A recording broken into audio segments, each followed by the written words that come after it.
Hoje eu vou citar 5 mitos que você acredita e que, a partir de agora, serão desmascarados. Pet amigo, pet amiga, meu nome é Marco, eu sou médico veterinário e eu sou o seu veterinário amigo. E pet amigo, você saber o que é mito e o que é fato com seu filho de 4 patas que está aí do seu lado nesse momento é muito importante, já que isso é a base para tudo que você vai fazer com o seu pet. Então nós temos que conhecer esse serzinho peludo que está tão próximo da gente. E um dos modos de fazer isso é através do que eu vou fazer hoje, que é desmascarar esses mitos para vocês. Então é de suma importância esse vídeo e, claro, você conhecer esses 5 mitos, já que muitos deles estão enraizados na cabeça das pessoas. Então a gente tem que tirar isso por completo. E antes da gente citar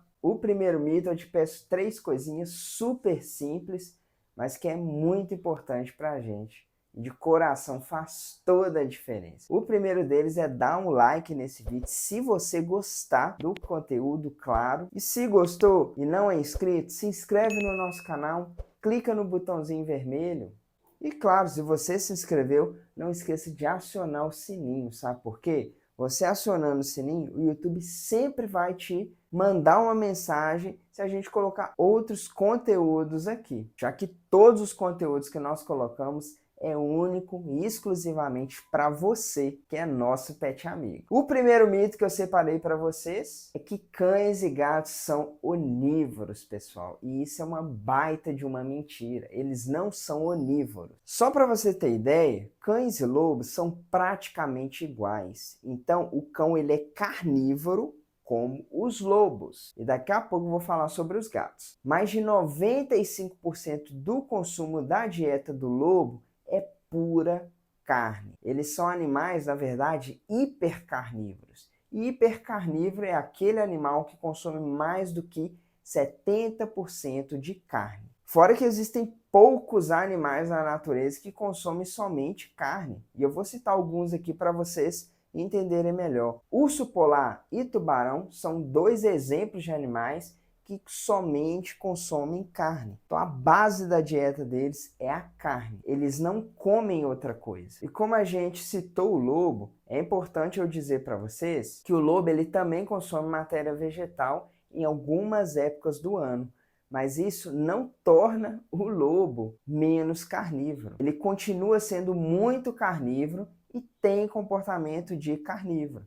E a melhor referência da dieta do cão seria a dieta do lobo, já que os cães eles têm um descendente comum quando nós comparamos aos lobos. E os animais que os lobos comem podem ser grandes ou até pequenos. Essa então é basicamente a alimentação desses animais. Em relação aos gatos, que são os felinos, eles ainda são mais carnívoros do que os lobos. Fora que a domesticação do gato ela é muito mais recente que a domesticação dos cães. E o gato, se eu falei que o lobo é um hipercarnívoro, o gato ele é muito mais carnívoro do que os lobos. Justamente porque a base alimentar do gato é 100% de origem animal. Então ele come só carne. Isso na natureza. E que deveria ser imitado por vocês dentro de casa. E muita gente também alega que cães e gatos são onívoros, justamente porque quando eles comem essas presas, muitas vezes eles acabam ingerindo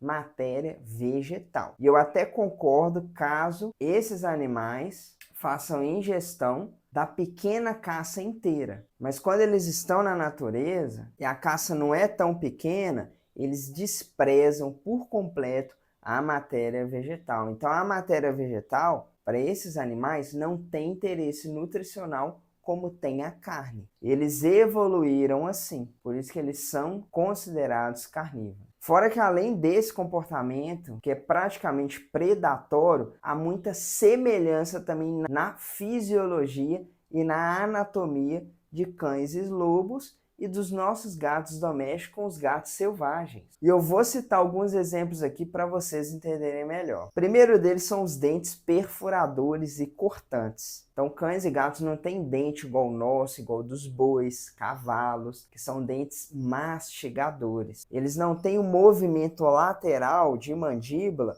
igual nós, seres humanos, e outros animais que comem mato. Eles simplesmente têm um movimento de abre e fecha, nada mais. Outra característica também seria o estômago ácido e elástico. E isso, diferente dos animais que comem mato, permite com que cães e gatos consumam carne com grande carga bacteriana e em grande quantidade, sem esses animais passarem mal. Fora também que todo o intestino de cães e gatos é muito curto. E os animais que comem planta, eles têm esse intestino muito mais longo para assim ocorrer fermentação dessas fibras vegetais. E depois da fermentação, a digestão. E por ter esse intestino curto, o alimento tem alta taxa de passagem. Então, com menos de 24 horas, os cães e gatos comem e já defecam. E todas essas características que eu falei para vocês são características de animais carnívoros e não de animais onívoros, como muita gente acha que cães e gatos são. Fora que cães e gatos, eles não possuem uma enzima na boca que se chama amilase salivar. E essa enzima, ausente nesses animais e presente em nós e outros animais que comem mato, ela auxilia na digestão de carboidratos. Sendo assim, a digestão de carboidratos desses animais que possuem essa enzima começa na boca, o que não acontece com cães e gatos. Até porque vocês viram também pela dentição, pela boca, que não há mastigação.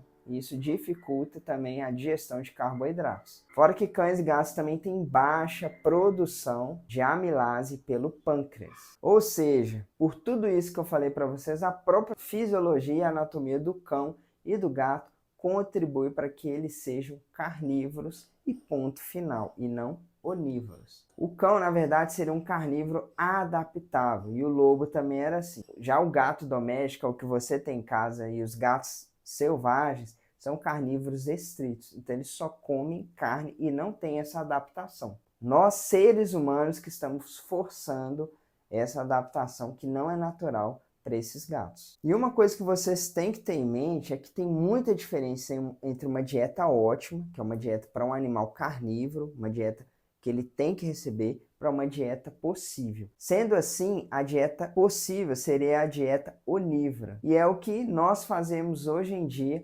alimentando os cães e os gatos com algumas rações ou até com alimentação natural desbalanceadas. Mas apesar dessa não ser a nutrição adequada para esses animais, eles continuam tocando a vida. Mas não é a melhor dieta para que ele tenha uma ótima expressão genética. Cães e gatos, novamente, são carnívoros e a base da dieta dos dois deveria ser a dieta do lobo e a dieta dos felinos selvagens de modo respectivo. O segundo mito que eu separei para vocês é que a alimentação natural não tem bases científicas, então muita gente fala isso. E uma coisa que vocês têm que ter em mente é que essa correlação que a gente faz entre a anatomia que eu falei para vocês, genética e fisiologia do cão com o lobo e do gato com os felinos selvagens é muito importante. E isso é fato, todos nós sabemos disso. E isso por si só já é base para nós falarmos que a alimentação natural é corretíssima. Fora que desde 2000 nós temos iniciativas sem vínculo de interesse.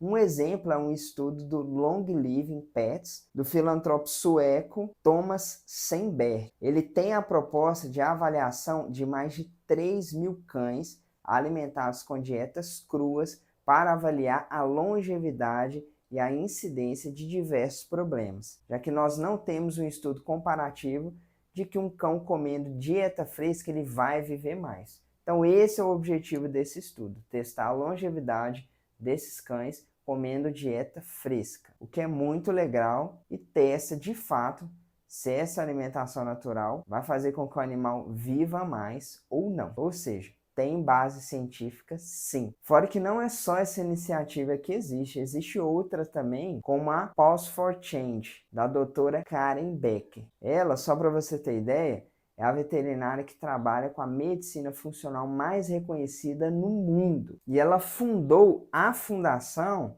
para adquirir recursos para patrocinar essas pesquisas que não têm interesse econômico e que não sejam vinculados à indústria de ração. Outro nome importante também é a Flávia Saad, que é uma pesquisadora da Universidade Federal de Lavras. E essa pesquisadora, que lógico, se ela pesquisa tem bases científicas, ela tem encontrado bons resultados e benefícios em dietas naturais. Fora que os alimentos naturais, eles também apresentam parâmetros de digestão de nutrientes e de qualidade de fezes superiores ou semelhantes aos alimentos comerciais super prêmios que existem. E isso não precisa de ciência para provar. A própria evolução humana, a evolução dos cães e dos gatos prova isso. A vida toda nós comemos alimentos frescos.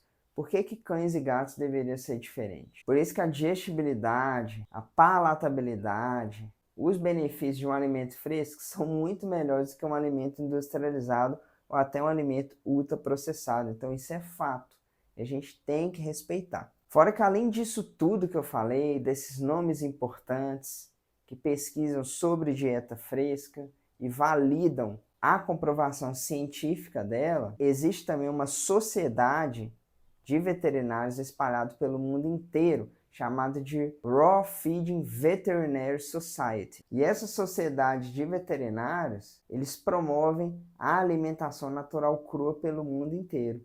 E o objetivo deles é divulgar as últimas atualizações científicas sobre esse tal tipo de alimentação e quais seriam seus objetivos. Por isso que tem base científica sim, e quem fala que não tem, pode desconfiar que é mito. O terceiro que eu trouxe para vocês seria que dietas cruas causam doenças. E isso muita gente fala por causa do potencial dessas dietas causarem doenças em cães e gatos. Mas você tem que entender que cães e gatos têm capacidade de lidar com carga de infecção bacteriana muito grande. Eles têm estômago ácido, digestão rápida, o intestino é curto e tudo isso favorece o não adoecimento por comer carne crua. E mesmo aquele alimento que está enterrado ou carniça, dificilmente eles ficam doentes por causa disso. O que a gente tem que ficar preocupado é com a condição asséptica, sem contato com bactérias, fungos e outros parasitas que os cães e gatos hoje estão vivendo, já que a gente sabe da importância que as bactérias têm para a vida deles. Só para você ter ideia, um organismo de um mamífero, que no caso são cães e gatos, eles têm até 10 vezes mais células bacterianas do que células próprias do corpo. E a gente tem visto que o desequilíbrio entre micro-organismos benéficos e maléficos pode ser o responsável por uma série de problemas de saúde que nós estamos enfrentando hoje. E esses micro-organismos benéficos, eles não somente são importantes para a defesa local do intestino, mas sim respondem por todo o equilíbrio do corpo, e a ausência deles pode determinar diversas doenças, como autoimune, obesidade e muitas outras. E vários estudos têm mostrado que dietas apropriadas para cães e gatos promovem crescimento mais equilibrado dessas bactérias e uma mudança positiva nos parâmetros relacionados a ela. E a própria segurança dessa dieta para os pets tem sido estudada, já que muita gente questiona a salmonela nas fezes desses cães que se alimentam de uma dieta natural. O que você tem que entender é que mesmo em dietas enlatadas ou em rações secas, nós encontramos salmonela nas fezes de cães e gatos. E isso foi demonstrado por um estudo da Flávia Saad, que eu até citei anteriormente, no segundo mito desse vídeo. O que você tem que entender é que os animais que recebem ossos carnudos, carne crua, essas carnes cruas têm digestibilidade alta para componentes proteicos. E os animais não tiveram sinais gastrointestinais, ou seja, cães e gatos tiveram capacidade de lidar com essa contaminação que as pessoas tanto falam de modo muito fácil. Ele não fica doente com uma dieta que têm uma carga de contaminação significativa maior. Esse, então, é outro mito que tem que ser desmascarado. Carne crua, dieta crua não causa doença em cães e gatos.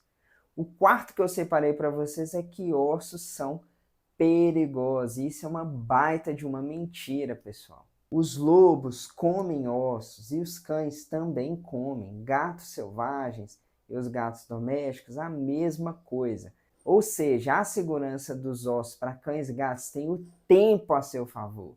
Eles sempre receberam e sabem lidar muito bem com eles. E devido a essa insegurança em dar ossos, a doença de boca, que é o tártaro, é a doença que mais existe nos consultórios. Então, 100% dos cães e dos gatos que comem ração ou alimentação natural sem ossos desenvolve essa doença. Principalmente nos dentes rasgadores, que são os dentes de trás, que são os pré-molares e os molares. Fora que isso é um malefício para o corpo todo. Eu falo isso porque muitos problemas que nós temos nos rins, coração e outros órgãos pode ter origem na boca do seu animal. Por isso que oferecer ossos tem esse benefício. Mas não é qualquer osso que você tem que oferecer, e mais para frente eu te explico isso. E a gente tem estudos científicos também que nos mostram que mastigar ossos crus é um método eficiente para remover cálculo dentário de cães e de gatos, já que esse mecanismo físico da mastigação dos ossos faz uma abração desses ossos nos dentes e é essencial para a espécie canina e felina.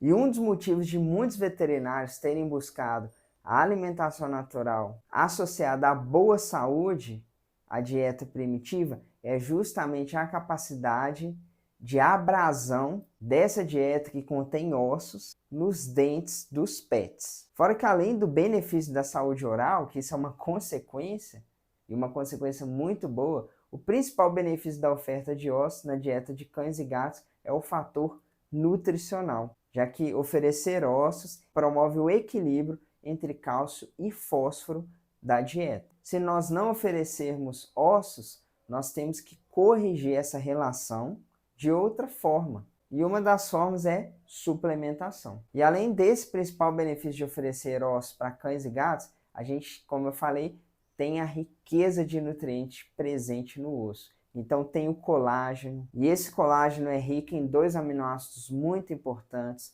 que são a glicina e a prolina, que geralmente podem faltar em uma dieta que só contém carnes. Ou seja, a vantagem nutricional da oferta de osso vai muito além da oferta de mineral. Ele tem importância no equilíbrio de aminoácidos da dieta. E de quebra, limpa o dente do seu pet e evita um tanto de doença. Sendo assim, joga essa informação para o espaço, joga esse mito para o espaço. Cães pequenos e grandes e gatos, eles devem receber ossos. E os animais pequenos, eles são ainda mais beneficiados pela oferta regular dos ossos, porque são os mais afetados em gravidade pela doença periodontal, que é aquela formação de tártaro no dente. E cães e gatos braquicefálicos, que são aqueles que têm focinho achatado, entram nessa regra também. Então não caia nesse mito. Ossos não são perigosos para cães e gatos. Eles devem receber ossos. O mais importante para você oferecer osso é saber como oferecer. Então você tem que adequar a oferta dos ossos com a anatomia e o comportamento mastigatório do seu cão ou do seu gato. E eu vou te passar aqui uma regra de ouro e simples para você ofertar ossos. Primeiro, você tem que oferecer os ossos sempre crus. Nunca ofereça osso cozido. E esse mito, ele surgiu devido a esse fato das pessoas cozinharem os ossos e oferecerem para os cães e para os gatos. Aí acontecem os acidentes. E os ossos crus são os que você deve oferecer porque eles são mais flexíveis, já que o calor, quando você cozinha o osso, ele desnatura o colágeno, e o colágeno é que dá essa flexibilidade para o osso cru.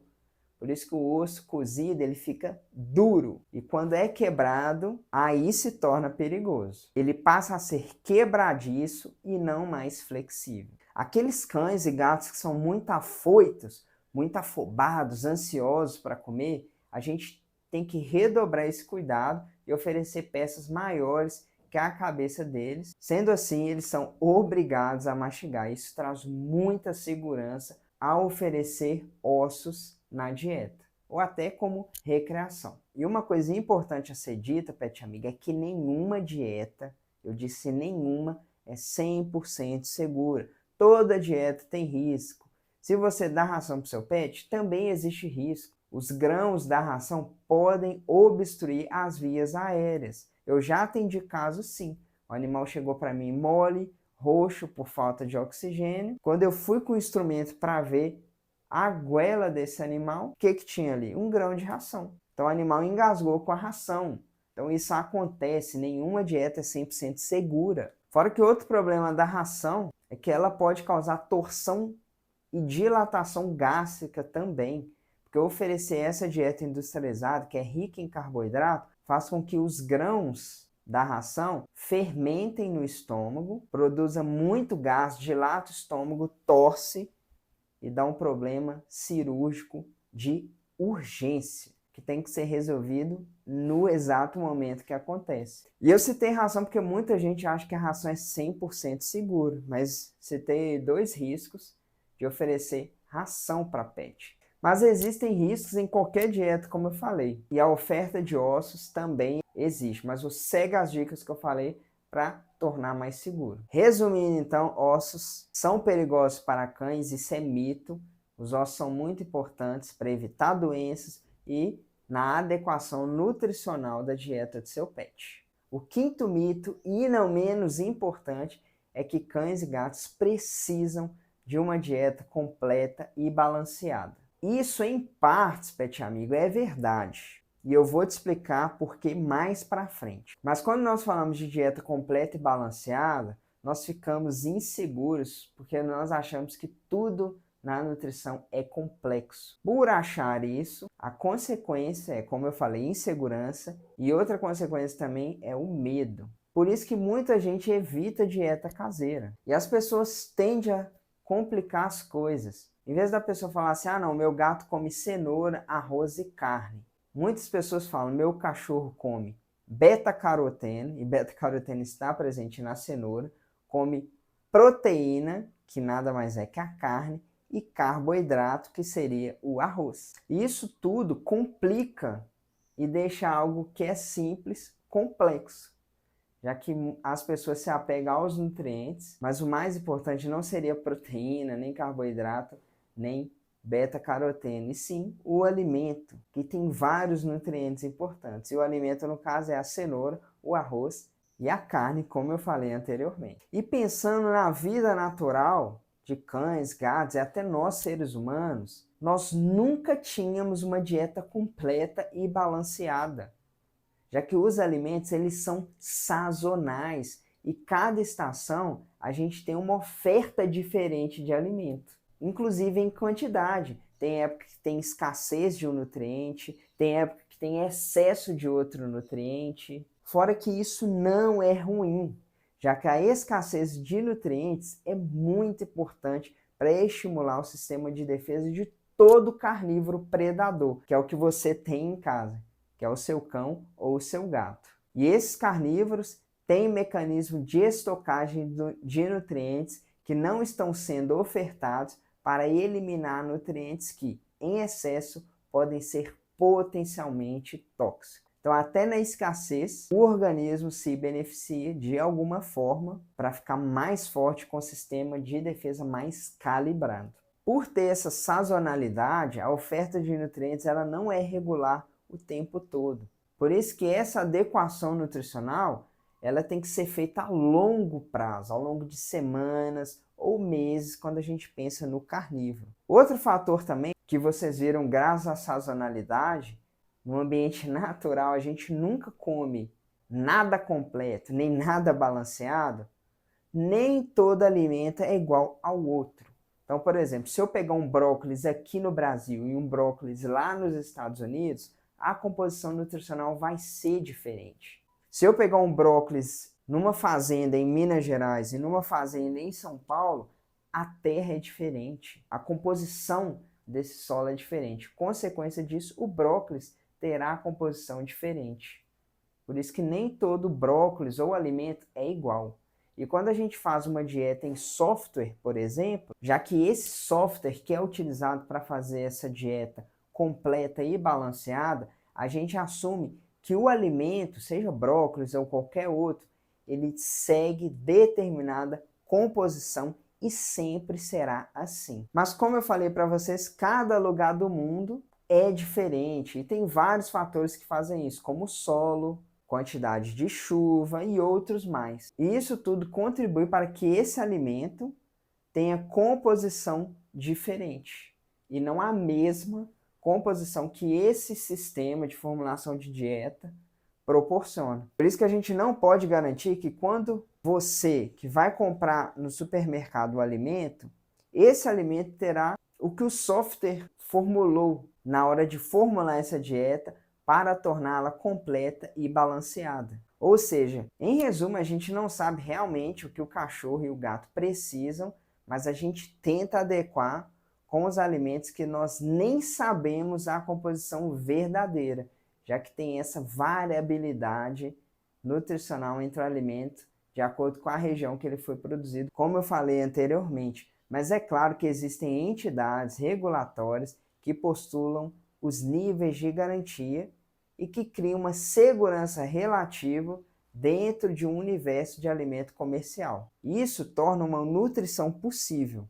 Mas você lembra que eu falei que cães e gatos necessitam de dieta completa e balanceada? Realmente é um mito, mas em partes é verdadeiro. E é verdadeiro nos casos daqueles animais que recebem monodieta. Aí sim, a dieta tem que ser completa, tem que ser balanceada e tem que ser feita em sistema. Sendo assim, quando é monodieta, dieta pouco variada, ela tem que ser feita em sistema sim, para se tornar completa e balanceada e ser oferecida para o seu pet. E algo muito importante a ser dito é que até essas entidades, FEDIAF, NRC, AFCO, que postulam mínimos e máximos das dietas, possuem divergências. A FEDIAF mesmo, ela fala que os nutrientes das tabelas são das doses mínimas recomendadas para o balanceamento desse alimento comercial para cães e gatos. Ou seja, são as doses mínimas para os alimentos e não as doses mínimas